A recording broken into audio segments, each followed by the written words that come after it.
Good afternoon everyone. প্রত্যেকে কি আমার কথা শুনতে পাচ্ছ বা স্ক্রিন দেখতে পাচ্ছ? হ্যাঁ স্যার।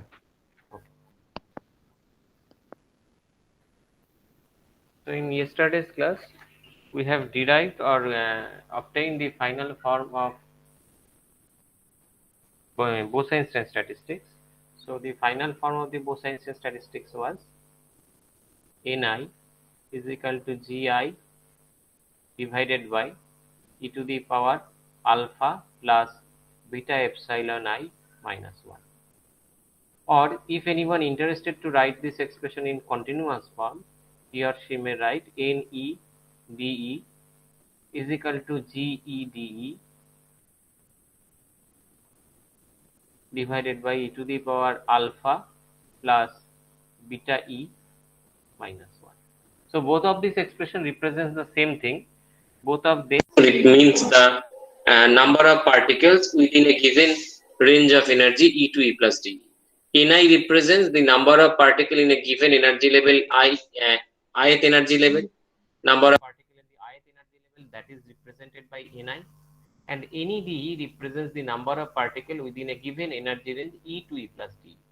E থেকে E plus D একটা ছোট্ট range, D is infinitesimally small. Within this small range, the number of particle in NEDE is given by this expression. This is the expression of NEDE, where GED is already known from the expression of phase space. So expression of accessible number of accessible state, it was 8 root 2 pi m to the power 3 by 2 v by h cube into e to the power half d. So this is the expression of GED, and these are the terms of Bose-Einstein statistics, final expression of Bose-Einstein statistics. Both this expression means the same thing. দুটো একই জিনিসকে বোঝায়, একটা discrete ফর্মে লেখা আছে, একটা continuous ফর্মে লেখা আছে। So today we'll see that how we can use this Bose-Einstein statistics to derive the Planck's law of radiation. আমরা already Planck's law of black body radiation করে ফেলেছি। সো আমরা দেখব যে এই Bose-Einstein statistics থেকে Planck law of black body radiation derive করা সম্ভব। কেন সম্ভব? Because the Planck's law of black body radiation means what? Electromagnetic radiation, isn't that? আমি একদম প্রথম ক্লাস শুরু করার সময় কি বলেছিলাম, যে রেডিয়েশন গুলো আমরা বলি বা দেখে অভ্যস্ত, all belongs to the category of electromagnetic radiation. মানে starting from the microwave, starting from the radio wave, microwave, then infrared, visible light, ultraviolet ray, gamma ray, x-ray, gamma ray, everything. All these light rays are belongs to the category of electromagnetic wave. শুধু কি তফাৎ হচ্ছে এদের frequency রেঞ্জটা আলাদা, এক একটা ফ্রিকোয়েন্সির ব্যান্ডকে রেঞ্জকে এক একটা নাম দেওয়া হয়েছে, ঠিক আছে? এরা সবাই electromagnetic wave. Now from quantum mechanical point of view, we already know that light can be treated as a particle also, and that particle is well known as photon. Okay, so photon is a particle which is associated with light wave. So photon can be represented in terms of a wave, light wave, or photon can be represented in terms of a particle. Both means the same thing, একই জিনিসকে বোঝাচ্ছে কিন্তু particle ফর্মে বা wave ফর্মে। And interestingly, photon follows the Bose-Einstein statistics. So it is highly predictable that we can derive Planck's law of black body radiation from Bose-Einstein statistics. We should do that. এটা আমাদের করতে পারা উচিত, কারণ photon Bose-Einstein statistics follow করে, that means photon is a boson. Photon is a example of boson. So if it is a boson, so we should get the Planck's law of black body radiation or any law related to photon from this Bose-Einstein statistics. Bose-Einstein statistics থেকে এটা পাওয়া উচিত। তো কিভাবে এটা পাওয়া যায় সেটা আজকে আমরা দেখব।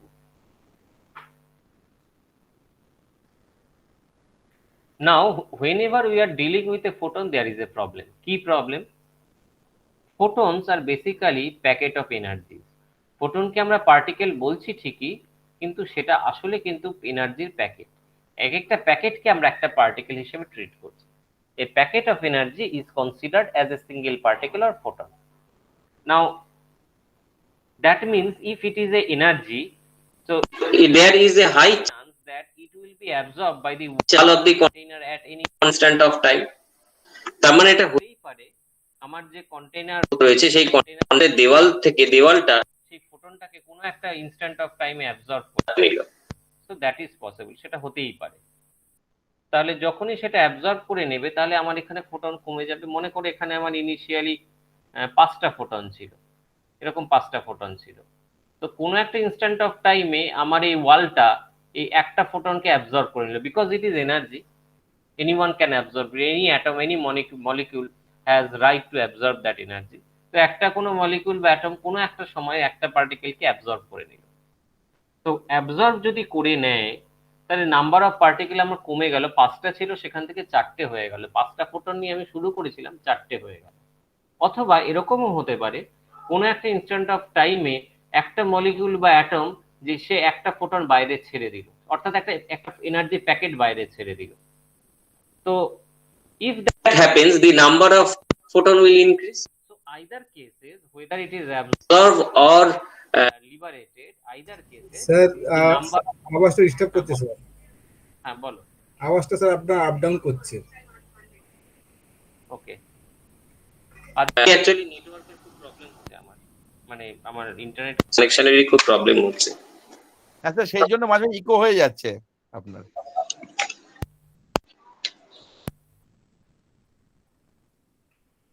ওকে, দেখা যাক এবার শোনা যায় কিনা।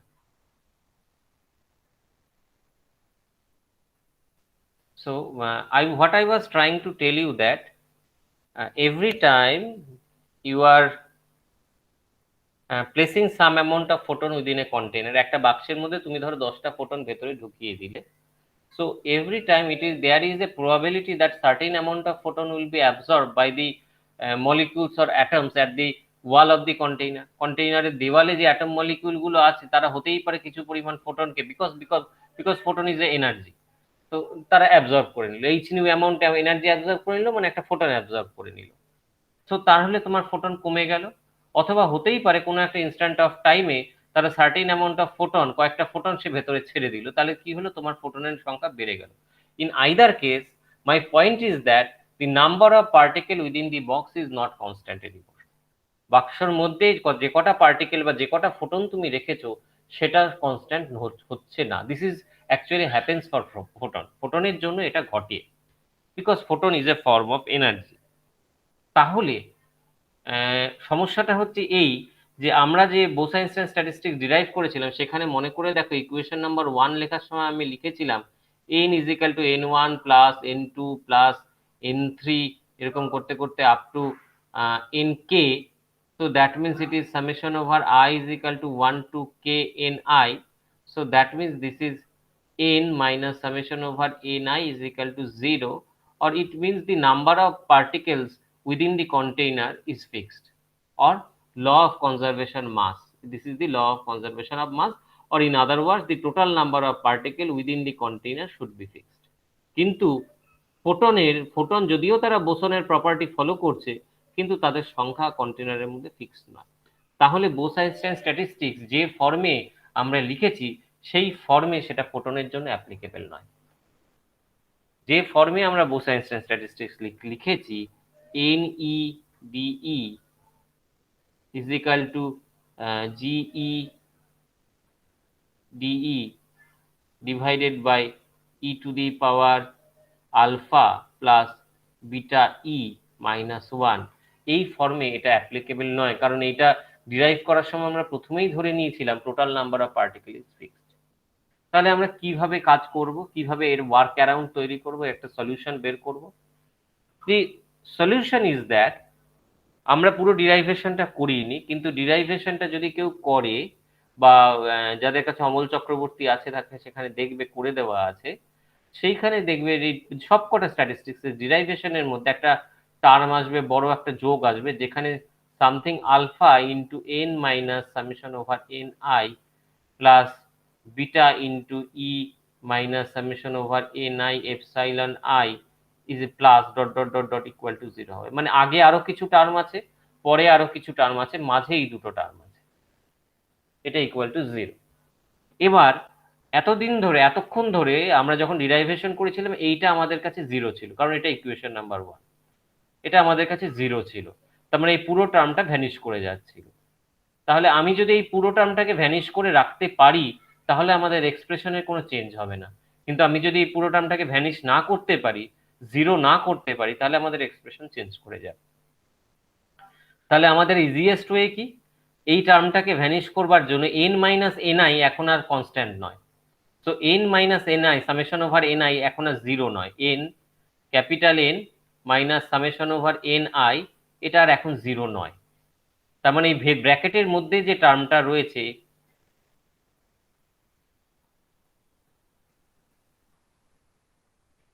এই ব্র্যাকেটের মধ্যে যে টার্মটা রয়েছে এই টার্মটা এখন আর 0 নয় ফোটনের জন্য। তাহলে আমি গোটা টার্মটাকে 0 করব কি করে? সহজ সলিউশন হচ্ছে ফোটনের জন্য আমরা আলফাটাকে 0 ধরে নেব, ফোটনের জন্য আমরা আলফাটাকে 0 ধরে নেব। তাহলে এই টার্মটা অ্যাজ ইউজুয়াল যেমন আগে 0 ছিল তেমনই রয়ে গেল, তাহলে আমাদের বাকি সবকিছু এক থেকে গেল, শুধু আলফাটা 0 হয়ে গেল। So that is the most easiest solution to handle this problem in case of photon only. ফোটনের জন্য এই জিনিসটা আমাদের করতে হবে, এই এক্সেপশনটা আমাদের মেনে নিতে হবে, কারণ ফোটনের ক্ষেত্রে নাম্বার অফ পার্টিকেলটা কনস্ট্যান্ট থাকছে না, কারণ ফোটন একটা বিশেষ ধরনের পার্টিকেল। তো আলফা যদি 0 হয়ে যায় তাহলে আমাদের NED এর এক্সপ্রেশনটা কি দাঁড়িয়ে গেল? NED is equal to GEDE divided by e to the power beta e minus 1। এই হয়ে গেল আমাদের এক্সপ্রেশনটা, যেখানে বিটা কি ছিল, where beta is equal to 1 by kT, k is called the Boltzmann constant, T is the temperature in absolute scale. Okay, তার মানে এই এক্সপ্রেশনটা আমরা লিখতে পারি GEDE divided by e to the power e by kT minus 1, এইভাবে আমরা লিখতে পারি। এবার আমাদের উদ্দেশ্যটা কি হচ্ছে? আমাদের উদ্দেশ্য হচ্ছে আমরা বের করতে চাইছি Planck's law of black body radiation. তার মানে আমরা চাইছি এনার্জি ডেন্সিটি বের করতে in terms of frequency or wavelength. Wavelength বা ফ্রিকোয়েন্সির টার্মে আমরা এটাকে বের করতে চাইছি। ওকে, তো ফ্রিকোয়েন্সির টার্মে আমরা এটাকে কি করে বের করতে পারবো? তাহলে আমাকে এই এক্সপ্রেশনটা ফ্রিকোয়েন্সির টার্মে লিখতে হবে। তাহলে এই এক্সপ্রেশনটাকে আমি যদি ফ্রিকোয়েন্সির টার্মে লিখি তাহলে ই কে আমার রিপ্লেস করে দিতে হবে এইচ নিউ দিয়ে, টিই কে রিপ্লেস করে দিতে হবে এইচ ডি নিউ দিয়ে। ঠিক আছে, এরকম ভাবে রিপ্লেস যদি করে দিই তাহলে আমরা এই এক্সপ্রেশনটাকে নিউ এর টার্মে লিখতে পারবো। তাহলে আমি লিখতে পারি therefore N new, new is the frequency, D new is equal to G nu d new divided by e to the power, sorry, not capital E, small e to the power, capital E জায়গায় লিখছি h nu by kt minus 1. So this is the expression of any dE in terms of frequency. এই টার্মটাকে যদি আমি ফ্রিকোয়েন্সির টার্মে লিখি এটা হবে আমার রেজাল্ট। তো এটা কিন্তু এখনো ফাইনাল রেজাল্টে পৌঁছয়নি, এটা হচ্ছে নাম্বার অফ পার্টিকেলকে এতক্ষণ এনার্জির ফাংশন হিসেবে লিখছিলাম, এবার আমি ফ্রিকোয়েন্সির এক্সপ্রেশন হিসেবে লিখলাম। কেন? কারণ আমার আলটিমেটলি রেজাল্টটা ফ্রিকোয়েন্সিতে বা ওয়েভলেন্থে আনতে হবে। তো আগে আমি ফ্রিকোয়েন্সিতে নিয়ে আসি, তারপর দরকার হলে ওয়েভলেন্থে নেব। তাহলে এনইডি নাম্বার অফ পার্টিকেলকে আমি ইন টার্মস অফ ফ্রিকোয়েন্সিতে লিখলাম।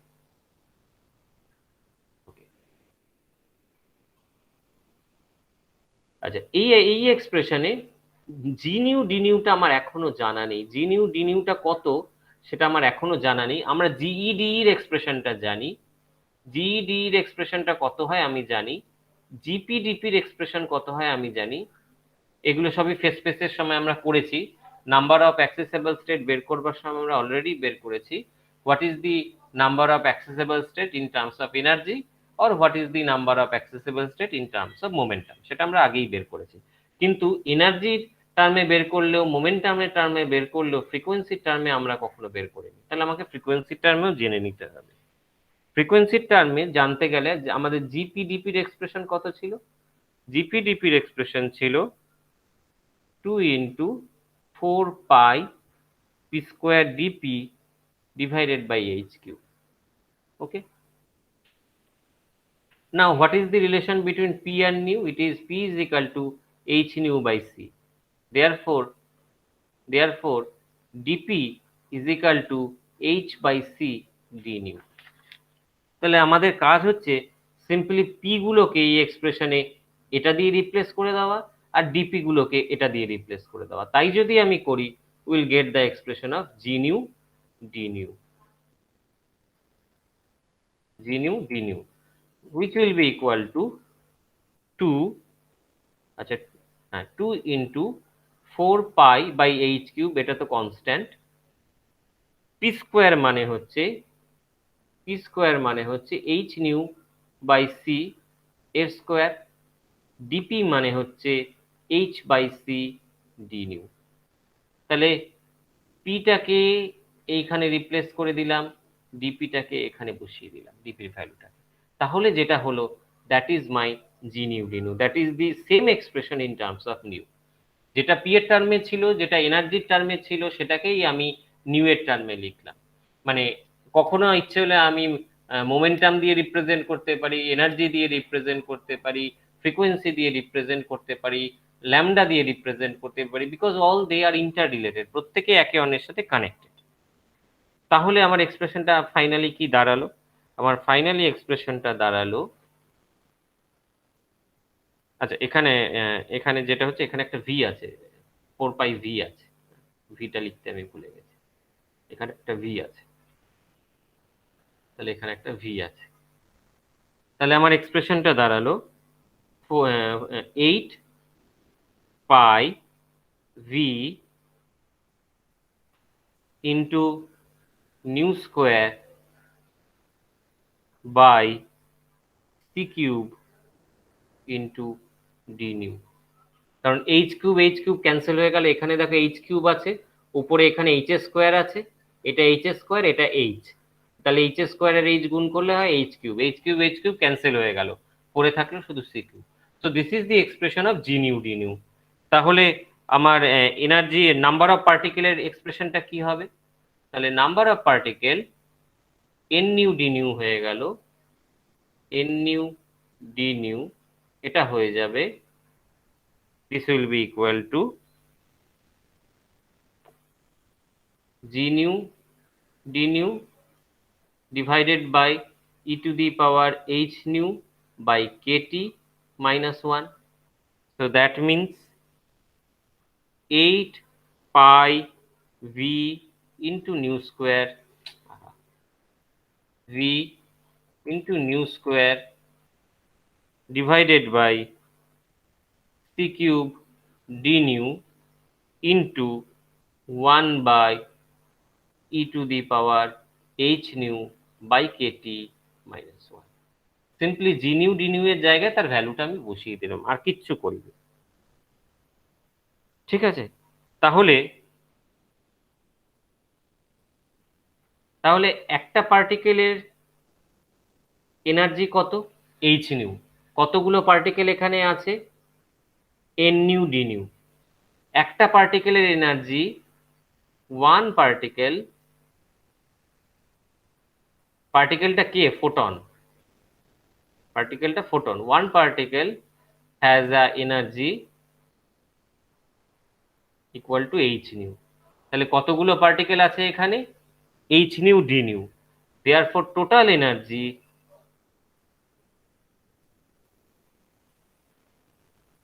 ক্যাপিটাল ই লিখছি বা ই ড্যাশ লিখছি, total energy E dash will be equal to n nu d nu into h new. একটা পার্টিকেলের যা এনার্জি, তাকে যদি এন নিউ ডি নিউ দিয়ে গুণ করি, তাহলে সব পার্টিকেল এনার্জি পেয়ে গেলাম। তাহলে বেসিক্যালি এই এক্সপ্রেশনটার সাথে আরেকটা এইচ নিউ গুণ হলো, তাহলে আমার এক্সপ্রেশনটা হয়ে গেল, so this becomes 8 phi h v nu cube by c cube by c cube into d nu divided by e to the power h nu by kt minus 1. So this is the expression of my total energy. তাহলে energy ডেন্সিটির expression কি হবে? Therefore energy density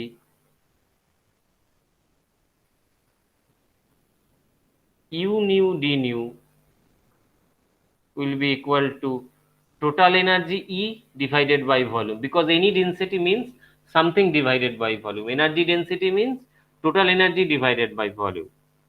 So this becomes 8 pi h nu cube by c cube into d nu divided by e to the power h nu by kt minus 1. কি শুধু তফাৎটা হলো এখানে একটা V ছিল, এই ভিটাকে তলার ভি দিয়ে ক্যান্সেল করে দিলাম, এইখানে ভি দিয়ে ভাগ করেছি, ভলিউম দিয়ে ভাগ করেছি, তাহলে ওপরে নিচে ভিটা শুধু ক্যান্সেল হয়ে গেল।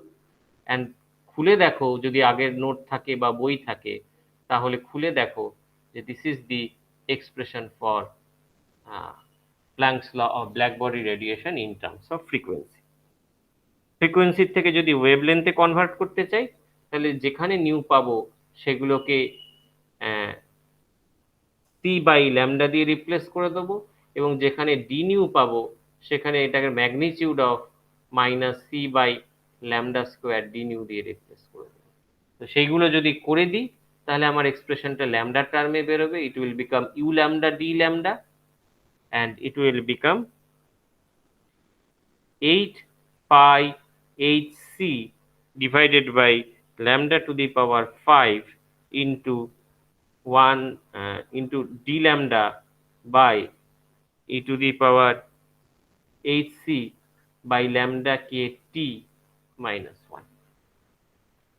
So this will become the expression of Planck's law of black body radiation in terms of wavelength. So both of these equations, this equation and this equation, represents the same Planck's law of black body radiation, one in terms of frequency, another in terms of wavelength. Sorry, এখানে লিখতে ভুল হয়েছে, এটা this is lambda. So this is the Planck's law of black body radiation from Bose-Einstein statistics. Okay, বলো কারোর কোথাও কিছু বুঝতে অসুবিধা আছে কিনা? So this is the end of statistical mechanics. আমরা আর একটা ক্লাস খরচা করব স্ট্যাটিস্টিক্যাল মেকানিক্স এর জন্য to do some numerical problems. আগামীকাল ক্লাসে কিছু নিউমেরিক্যাল প্রবলেম আমি করব টু কমপ্লিট এন্টায়ার চ্যাপ্টার, সব পুরো চ্যাপ্টার রিলেটেড যা যা নিউমেরিক্যাল প্রবলেম আছে সব করে পুরো চ্যাপ্টারটাকে ক্লোজ করে দেবো। So if anyone have any question you may ask. Statistical মেকানিক্সের একটা সুবিধে হচ্ছে এটাতে নাম্বার তোলাটা সোজা, কারণ কোশ্চেনগুলো ভীষণ পয়েন্ট ওয়াইজ আসে। কিরকম, ফর এক্সাম্পল তোমাকে হয়তো একটা নিউমেরিক্যাল প্রবলেম দিল, তাহলে তো খুব ভালো কথা, ঠিক করলে ফুল মার্কস, ভুল করলে গোল্লা। অথবা তোমাকে হয়তো যে কোশ্চেনগুলো দেবে সেগুলো ভীষণ পয়েন্ট ওয়াইজ দেবে। ফর এক্সাম্পল ধরো তোমাকে বললো যে write down the assumptions of Bose-Einstein statistics. Fine, তুমি 4টে অ্যাজাম্পশন আছে লিখলে, ঠিকঠাক লিখলে ফুল নাম্বার, ঠিকঠাক না লিখলে যতগুলো ভুল যেরকম ভুল করবে সেই অনুযায়ী পার্ট মার্কিং হবে।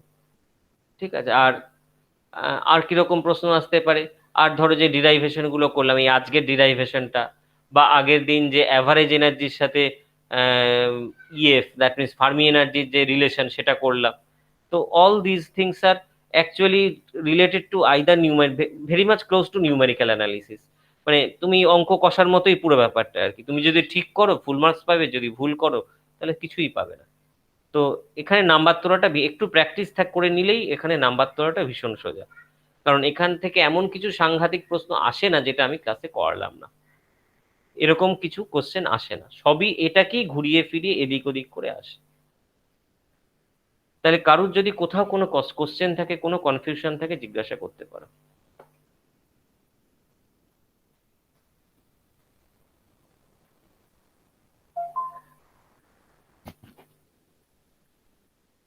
So is this clear to all? প্রত্যেকের কাছে পরিষ্কার তো? হ্যাঁ বা নাতে কিছু বলো। করতে Yes, দিলে, sir. ওকে, তার মানে করতে দিলে করতে পারবে তো? ঠিক আছে, তাহলে আজকে আর কিছু করাবো না, কারণ চ্যাপ্টারও শেষ, সময়ও শেষ। কালকে কিছু নিউমেরিক্যাল প্রবলেম করালে আমাদের স্ট্যাটিস্টিক্যাল মেকানিক্স কমপ্লিট হয়ে যাবে। তো thank you everyone for participating. All of